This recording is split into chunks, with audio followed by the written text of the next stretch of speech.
நீதித்துறையில் பின்தங்கிய பிரிவினருக்கு இடஒதுக்கீடு வழங்க வேண்டும் என்று வலியுறுத்தியுள்ள முன்னாள் உயர்நீதிமன்ற தலைமை நீதிபதி Suresh Kumar Kait collegium SC, ST, OBC பிரிவினருக்கு அநீதி இழைப்பதாக குற்றம் சாட்டியுள்ளார்.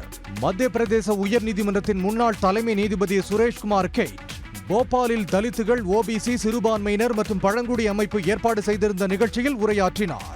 அப்போது அவர் நீதிபதிகளை தேர்ந்தெடுப்பதற்கான கொலீஜியம் அமைப்பு பட்டியல் சாதியினர், பழங்குடியினர் மற்றும் பிற பிற்படுத்தப்பட்ட வகுப்பினரை நடத்துவதில் நேர்மையற்ற முறையில் நடந்து கொள்வதாக கூறினார். நீதித்துறை நாட்டின் சமூக பன்முக தன்மையை பிரதிபலிக்க தவறிவிட்டதாக குற்றம் சாட்டிய அவர், சுதந்திரத்திற்கு பிறகு 279 உச்சநீதிமன்ற நீதிபதிகளில் 7 பேர் மட்டுமே எஸ்சி, எஸ்டி அல்லது ஓபிசி சமூகங்களைச் சேர்ந்தவர்கள் என்றும் தெரிவித்தார். மேலும் மத்திய பிரதேச மக்கள் தொகையில் 37% அதிகமான பேர் எஸ்சி மற்றும் எஸ்டி பிரிவினராக உள்ளனர். ஆனால் இந்த சமூகங்களைச் சேர்ந்த ஒரு நீதிபதி கூட உயர்நீதிமன்றத்திற்கு நியமிக்கப்படவில்லை என்றும் அவர் குற்றம் சாட்டியுள்ளார்.